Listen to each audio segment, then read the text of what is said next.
Hello everyone, this is Jimmy and welcome to episode 39 of Celestial Journey.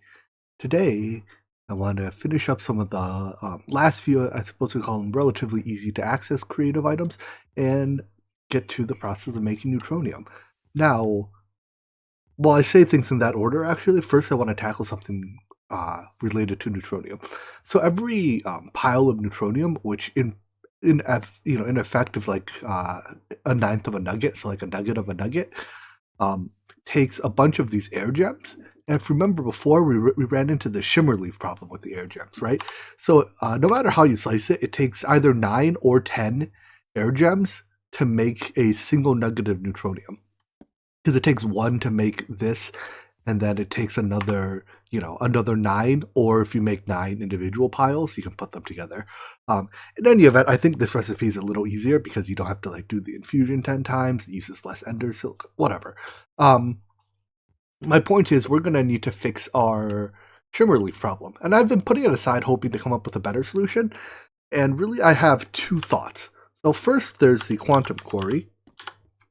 The quantum quarry can be, you can tell it what biome to build in, or rather what biome to dig in. And I think that's like with a biome marker or something. Yeah, with one of these.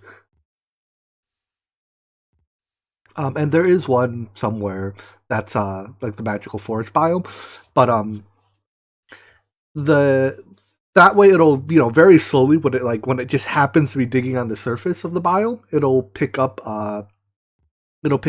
the shimmer leaf. However, these are very, very slow.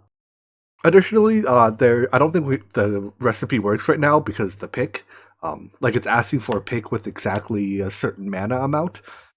But disregarding that, I have I'll call this my backup plan, right? We know it's slow, but we also know for a fact that it will work slowly. However, for my main plan, I prototyped something here. This is what do I call it? I guess it's like a frame machine. Well, it is a frame machine, and the idea is it is a self-propelled flying machine. So there's let's see. Let me rewind a bit and explain what exactly a frame machine is. So you see all these frames here. These are like think of them as scaffolding that can move, and when they're moved, any block that's touching a frame will move with it. So, like in vanilla, this would be like the slime blocks. You know how you can have slime blocks push other blocks? The frame linear actuator is actually what does the pushing. So when you when a frame linear actuator here has both power in the form of electricity power, and it receives a redstone signal, it will push the frame block that's in front of it. So you can't quite see that individual block, but it'll push that block and all other frames attached to it and all blocks connected to that. However, it doesn't push itself. So afterwards, you need something to push the frame linear actuator, and that's what this frame motor is. So let me first demonstrate this thing running. When I turn the lever off, it should let that timer tick in a couple of seconds, and push. Then a couple seconds later, the linear actuator gets pushed back in place by the motor, and this process repeats, ad infinitum. And that's how, that's why it's like a flying machine, right? It's self-propelled because all it needs is, everything to propel it is on its own body. It's flying because it's up in the air, although I guess it doesn't strictly have to be up in the air. And the functional bit of it is that I have mechanical miners aim down at the ground here, and I can choose what level to actually aim it at. I just aimed it at a test level just to make sure it works. But these will, as we go over the ground, mine the block that's on ground level, and right now they just have dirt in it. And if we build this in our shimmer leaf dimension, if you remember, a neat side effect of having the ground be perfectly flat there is that all the shimmer leaves generate on the exact same Y level. So as this coasts over the ground, it'll basically sweep across and mine up all the shimmer leaves. And this has the advantage of, we don't have to reset it every however many chunks. It can just run by itself. Downsides of machines like these frame machines is that historically, frame machines are extremely laggy. I haven't tested the actual, lag impact of this one because this is just a small prototype. In practice, we'll probably want it to be like 10 times wider than this, right? I don't know how wide I built this one. It's about a chunk wide, but in practice, we probably want it, 10-ish, maybe even 20 chunks wide, so that it can cut like a big mop. It can cover up a lot of space at once. They also, in my experience, have a high tendency to corrupt the world and force you to load backups. So if you do build something like this, be warned. Of course, I've never actually used these Project Red frames. Historically, I think frames were provided by a mod called like Funky Locomotion. Even before that, there were Red Power frames, which is, I guess, what these Project Red frames are more based on. So yeah, I haven't tested it at scope, but I have this cool little prototype, and I want to implement it, at a large scale in a world with a bunch of shimmer leaves and see how we fare. So part of the reason it has to fly is that I couldn't make it like be able to run into things. Like, that's not 100% true. I could put a miner here with a porcupine that like scans across the entire front, which will eventually let us run through things. However, because this is basically like a plow, I guess, except it can only dig down. We can't run into things, right? So you have to build it high enough in the sky that you can clear the treetops, which obviously I didn't do here because this is just a prototype. But you can't build it too high because I don't know if we have any around. But there's these like Tinker's Construct slime islands that you don't want to run into. Anyways, now that you've seen the prototype, let's go build it in the shimmer leaf world and see how it fares. Before we go to that dimension, though, we actually want to reset it, right? This ID 5 dimension, we've already quarried all the area near where the portal puts us. So I want to extract this and just add a digit, any digit, anywhere. Store it again. Probably should have renamed it, but oh well. Put it in, it'll regenerate. It'll take, a couple ticks. But when this is done, the new dimension will, where it plops us down, it'll be nice and devoid of monsters, or not monsters, but it'll still have all of its shimmer leaf. Although that does remind me, I probably want to add a peaceful essence to it to make it devoid of monsters as well. So let me actually go make it. We can just straight up cancel this. I think I can come and extract this again. Let me add a peaceful. Yeah, a peaceful dimlet to it, whatever. I have to make this peace essence, so that we can, not have to run into monsters while we're working. All right, now if I put this peaceful dimlet anywhere, we can give it a name now.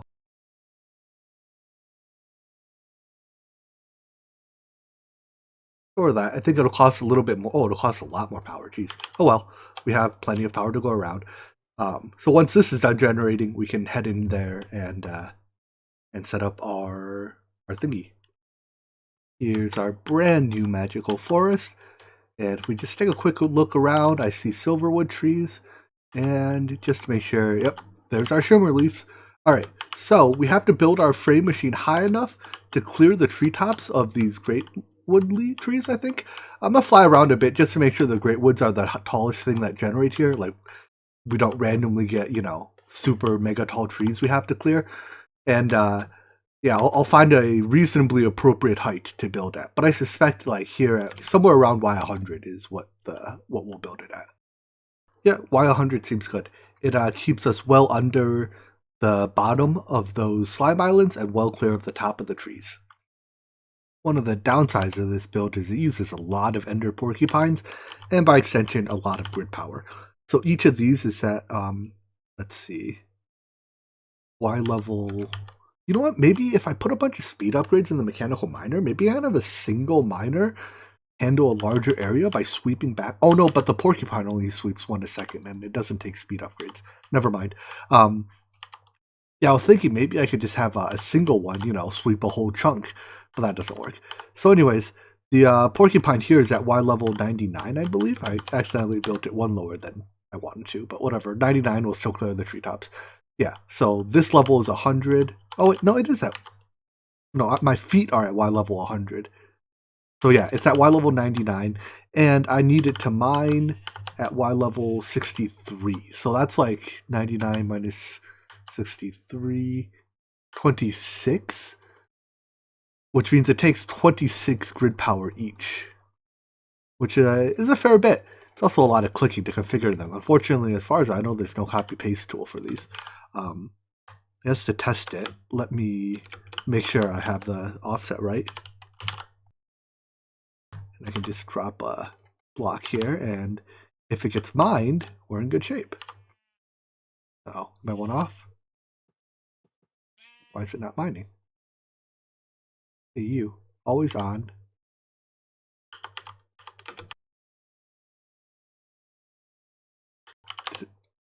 26. Oh, 36. Aha. Math. Let's try that again. 36. Oh, it even tells me 63. All right. There we go. That mined it. All right. Cool. Well, that was embarrassing. Anyways, yeah, 36 grid power each, and I have to copy it across all of these. And this is just for one chunk. I'm going to set up one chunk, test it a bit, make sure it works in this dimension too, and then I'll, make it full width. At least apparently you can shift click these for 10. So, that's a bit, can you control click or alt click for more than that? Shift right click? No. Shift click for 10 is the best you're going to get. Oh well. Cool-ish little Easter egg today. Happy Space Day! Apparently when you right click a Ender Isle, maybe all Ender Isle machines, you get this starry sky background. I don't know. Kind of cool, kind of obnoxious. Bit of both. The one chunk wide prototype here is done. I made a few small changes. I put a matter receiver here so that when this thing is 10,000 blocks in that direction, I don't want to teleport here and fly 10,000 blocks. I'm hoping it works. I know not all tile entities play nice with frames, so we'll see. Anyways, I put a couple shimmer leaf down here. I planted these myself just to test because I realized I didn't build this in front of a tree and I don't want to wait all the way until that tree to see if it works. So if I turn it on, come on, start moving. All right, it moved once. I should have gotten one of the shimmer leaf I planted, I think. Oh no, one more tile. I think I have it set to... Oh, come on, did it get everything but the shimmer leaf? Does it not? Do block breakers not mine shimmer leaf? Hold on. This ain't good. I should have tested to see if it actually mines shimmer leaf. No, it got the other one. Maybe I'm just not leaving it there long enough. Okay, 1 second. So yeah, it mined one of the two shimmer leaves, which I think just means I'm pushing it too fast. Let me work out the timing a little bit then.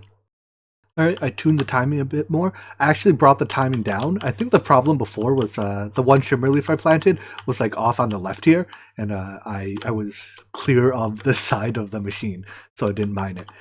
In any event, this is about as aggressive as I dare to get the timing. So 80 ticks for moving the entire thing, and then 25 ticks after the frame linear actuator pushes. I use the motor to push the actuator back. There might be a tiny bit room left for improvement, but I think here I'll just demonstrate it. It's not too much downtime. If you tick the motor before the actuator has settled, then it won't actually push anything. So yeah. Anyways, as it walks across the ground here, you can see it eats all the stuff. It'll happily get the trees or whatever is in the way, and if there's any shimmer leaf, it keeps it. It voids everything else because I don't care for anything else. There we go. All right, cool. So now that it's working at scale, all I have to do is, or now it's working on a small scale, all I have to do is scale it up. To generate enough grid power to run all those porcupines, I put down a bunch more dragon egg mills. These are all the dragon eggs I had left. But you see that effective power is only 38 because of that efficiency loss. So I'm thinking we can add some windmills to it. I think the higher you place these, the better, I expect. But I don't know. I'm just going to place a bunch of them. Let's start with 200 if I can. Yeah, looks good. Go. And I might put a splattering of each of the other mills too, because the first few are pretty effective, right? Because you don't suffer from diminishing returns, but after that it gets progressively worse. Right, here's 200 windmills. big downside of them is that their power generation is fluctuating, and they're really only as good as the minimum amount because there's no GP storage, and if you're ever short on GP in your network, every GP consuming block turns off. So it's pretty bad to go underpowered, and their minimum is 1. So effectively, these produce 200 reliable GP, which is not all that much. This is how many Dragon Egg Mills it takes to power that thing. They produce a whopping 27 grid power each, thanks to diminishing returns. And here's my frame machine in all her glory. I call her the World Nibbler, named after, I guess, her bigger brother, the World Eater. You can look that one up on YouTube. Anyways, let's. I haven't tested it yet. I hope it's able to push this many frames at once. Uh-oh.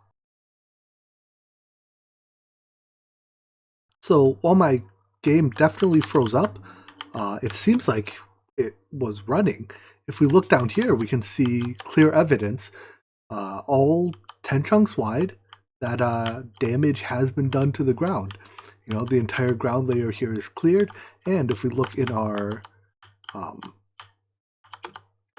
drawer here, we have a shimmer leaf. So I think it's just the UI on my end froze up, probably because it doesn't like, you know, all this going on at once.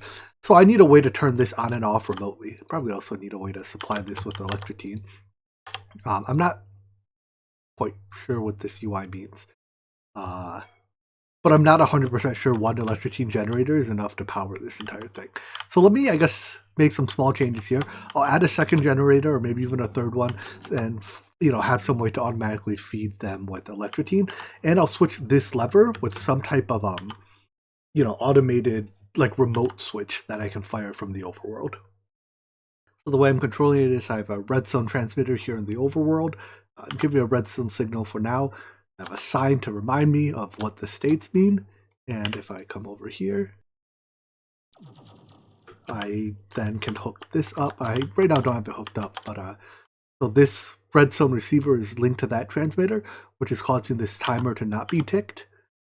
And if I plug this in, then if I flip that switch, it should cause this receiver, right? This receiver right now is powered, which is turning the timer off. So let's empty this out. We have 0 shimmer leaf right now. Head back to the overworld.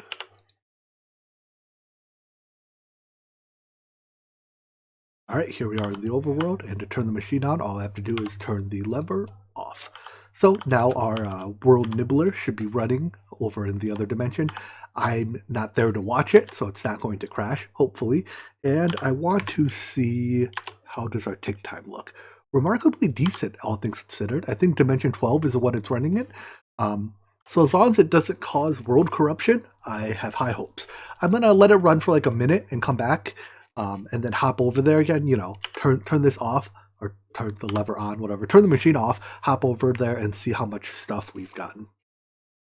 All right, by my 100% unscientific count, it's been somewhere approximately a minute. So let's see how it looks. Please don't crash when I get there. All right, I teleported in, no issue. Quick look on the ground. Seems like it's advanced a fair bit, right? We were like here-ish earlier, and shimmer leaves. Come on, give me shimmer leaf.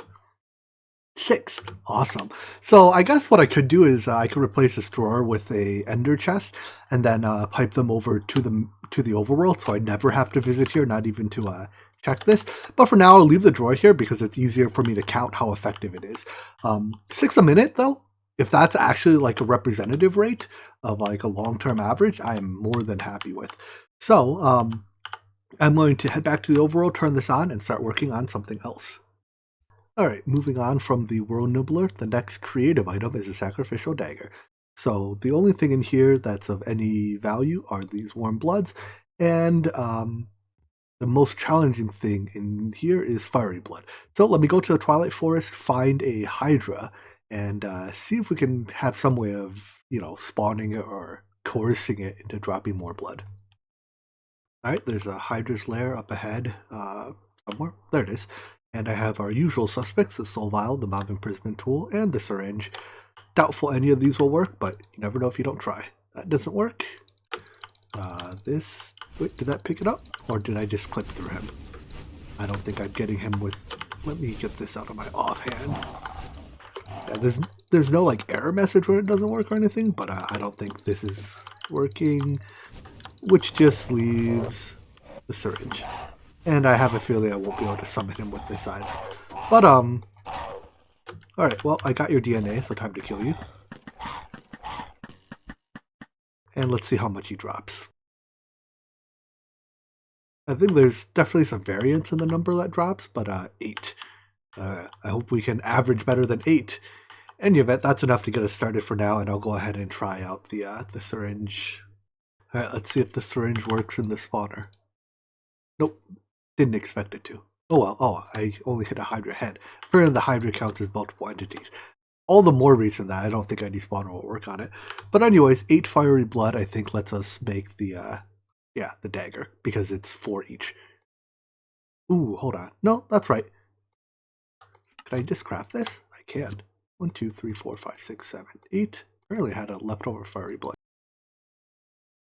And 1. Alright. Cool. So that's the 8 warm blood. And then this is an infusion, so let me set up that recipe.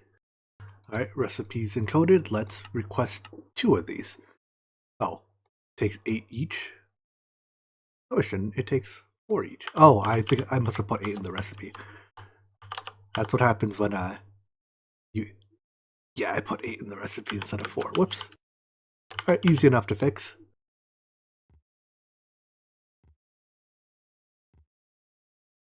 Voila. Just like that. When there's more than 9 total item inputs, like you can't just import from JEI. I'll show you what happens if you just import the recipe from JEI, it only gets the first 9 items. So you do have to manually draw the recipe. And when you do that, it leaves room for human error. Assuming I'm a human.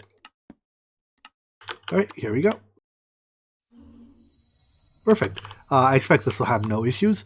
And that will make our creative sacrificial daggers, which we should be able to. I guess I need a few more dragon eggs. Man, many dragons have been harmed in the making of this episode. You know, I previously said that I don't think I need an automatic dragon killer. I'm starting to rethink that. The recent addition of Thematic Tinker to the pack, I haven't updated to that version to have it yet, but it's been recently added to the pack, and it contains an item that makes the dragon farm a lot easier.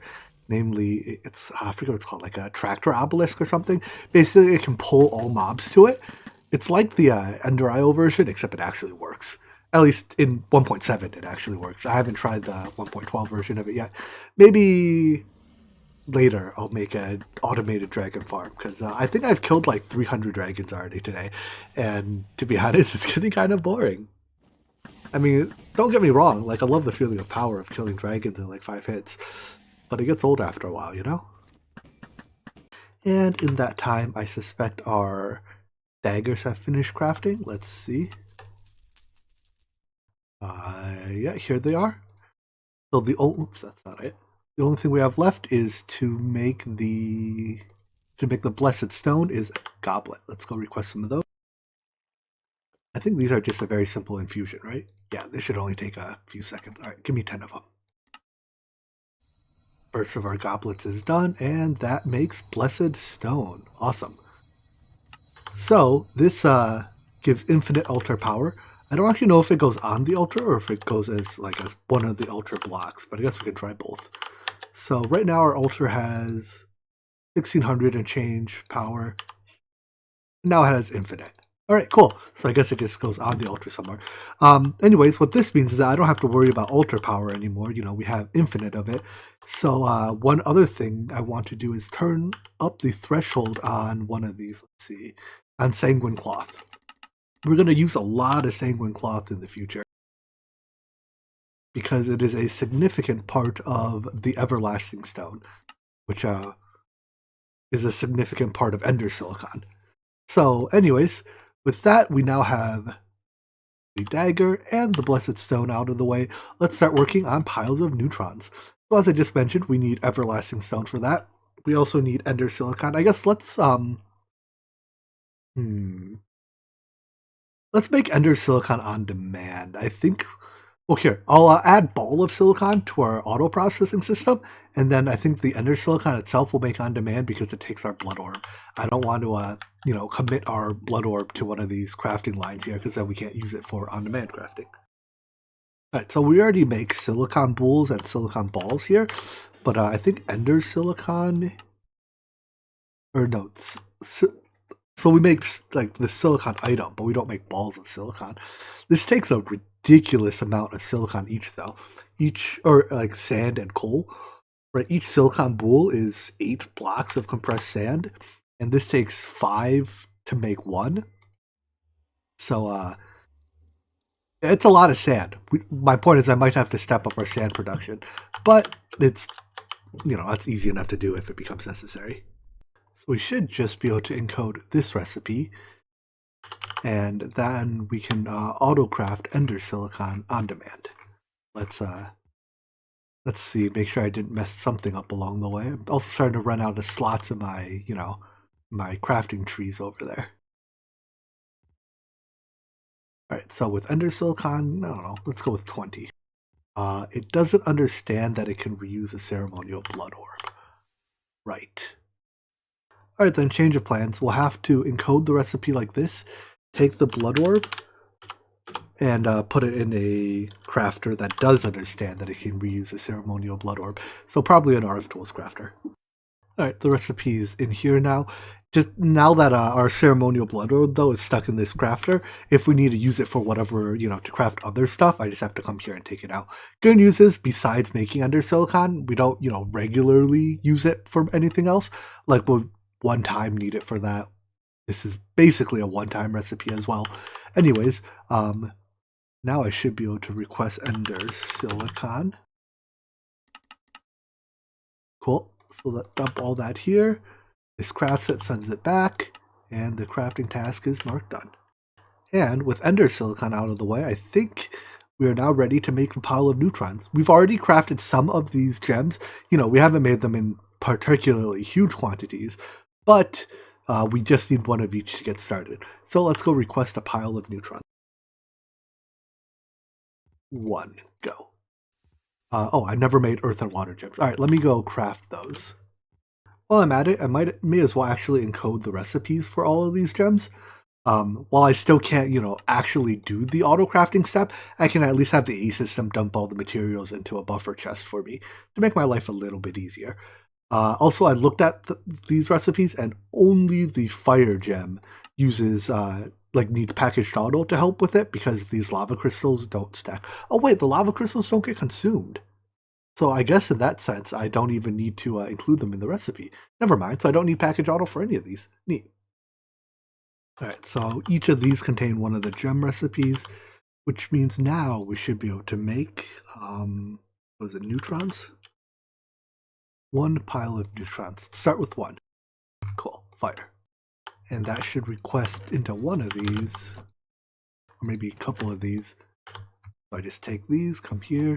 Of course, crafting them one by one is pretty inefficient. In the long term, I'll probably order bigger batches if I'm going to do this. Or ideally, we'll get the Dire auto crafting table to do that crafting step for us.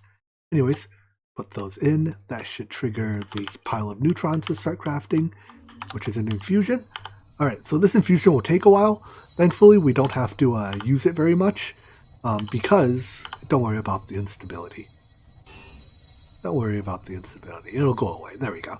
Again, it's one of those, it's unstable a little bit while it's swapping the cans over, but that's what our stabilizers are for. And after the swap over, it'll stabilize itself.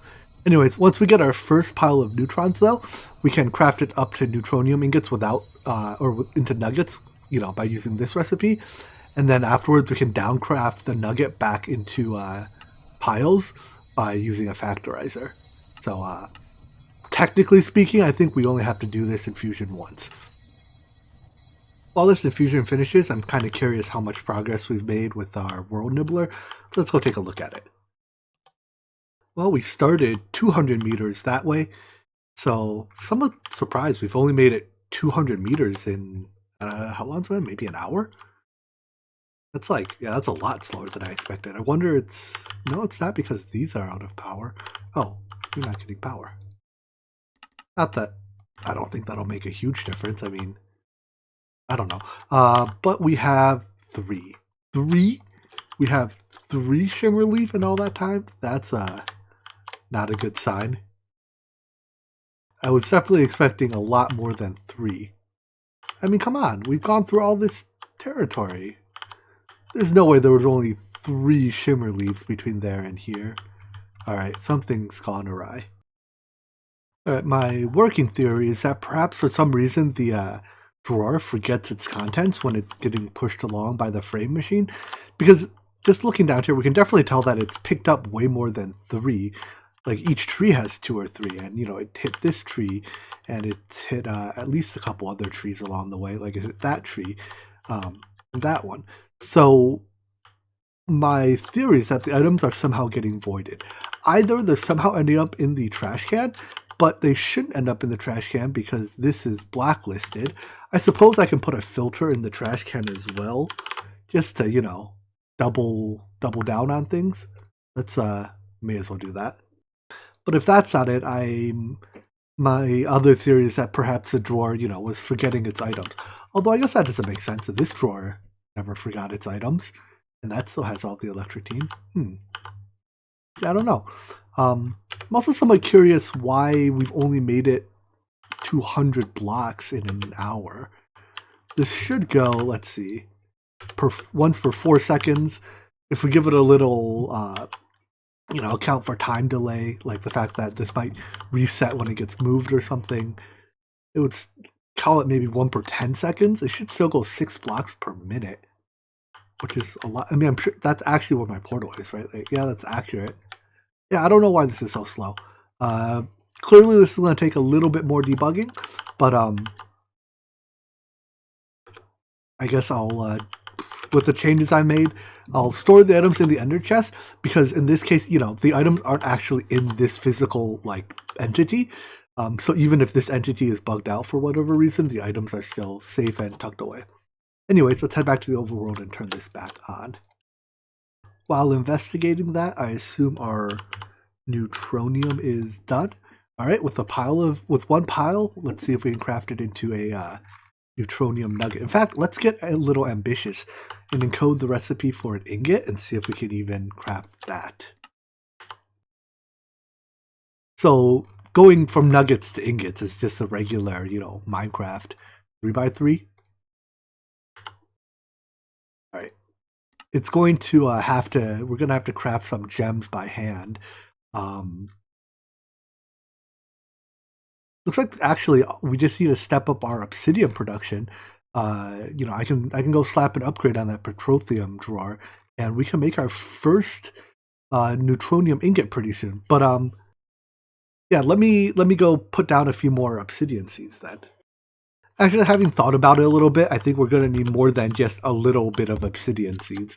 I've already had like 5 obsidian seeds running here. I think with the amount of obsidian we need, I'm going to need to build like a dedicated farm of this scope. Like maybe not, you know, what is this, like 13 by 13? Maybe just like 9 by 9 or 7 by 7, but the entire thing dedicated to obsidian. So I'm going to leave this alone. I'll build another farm probably next episode. But for now, I think we're out of time. So let's wrap things up just by making a neutronium nugget, just so we can say we've done this. And we're going to have to handcraft a little bit. I suppose having neutronium, having access to neutronium, like the tiny neutroniums, I think means we can make the compressor too, right? Called neutronium compressor. Yeah, I see no reason we wouldn't be able to make this, because this will allow us to start making singularities, and singularities allow us to make the auto crafting table. Auto dire crafting table. Sweet. All right, so I guess those will be goals for next episode. But anyways, once I put these back, 1 neutronium nugget. Oh, how far we've come. All right. Well, I hope you enjoyed this episode, and I hope to see you in the next one. Take care. Bye-bye.